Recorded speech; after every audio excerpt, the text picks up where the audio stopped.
नमस्कार गाईज, पुन्हा एकदा स्वागत तुमचं माझ्या चॅनल वरती. गाईज, आजचा टॉपिक आपला आहे कास्टिंग डायरेक्टर. हो गाईज, कास्टिंग डायरेक्टर आपण त्या विषयावरतीच बोलणार आहोत, कारण की तुम्हाला माहिती आहे सगळ्यात मेन मुद्दा आहे इंडस्ट्री मधला.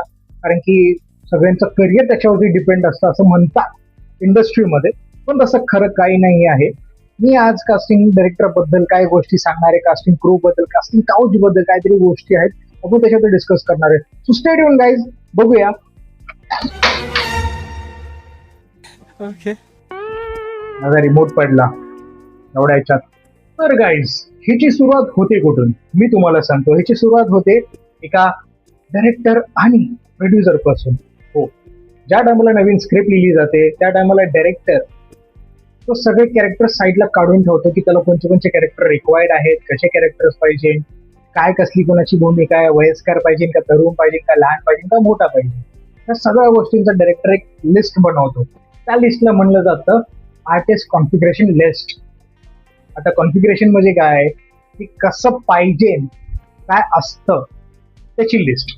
म्हणजेच एका चित्रपटामध्ये किती कलाकार आहेत, किती काम करणारे लोक आहेत, म्हणजेच ऑन स्क्रीन किती लोकांचे डायलॉग्स आहेत, किती ज्युनियर्स आहेत, किती काय आहे, त्या गोष्टीचं एक PDF फॉर्मॅट बनवणं हे डायरेक्टरचं काम असतं.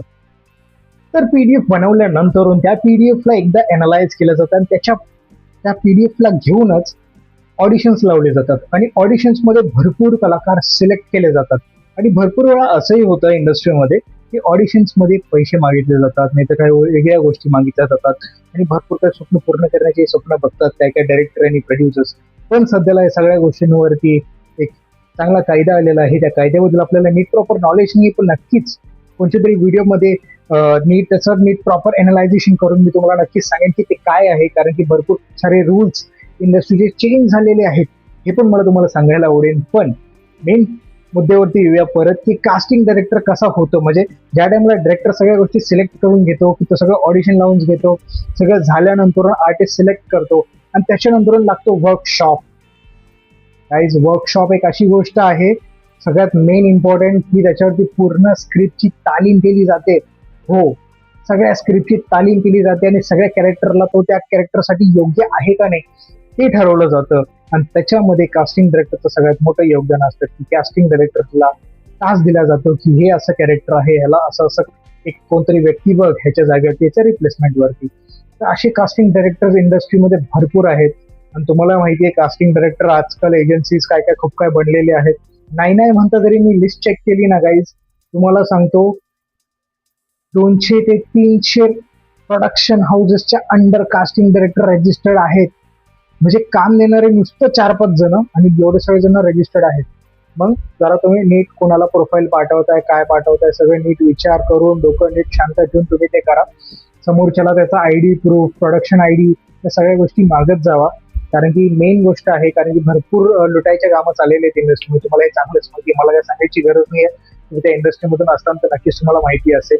जर कास्टिंग डायरेक्टर तुमची प्रोफाईल सिलेक्ट करतोय तर आपण त्याला विचारा की तो कोणत्या प्रोडक्शन मध्ये आपल्याला हे करतोय, कोण डायरेक्टर आहे, कोण ऍक्टर्स आहेत, काय स्क्रिप्ट आहे आणि त्याचं डायरेक्टर प्लॉट कोण बनवतोय, म्हणजे स्क्रिप्ट डिझाईन कोणी केलेली आहे, सगळ्या गोष्टी विचारण्याचा एक आर्टिस्टचा हक्क आहे.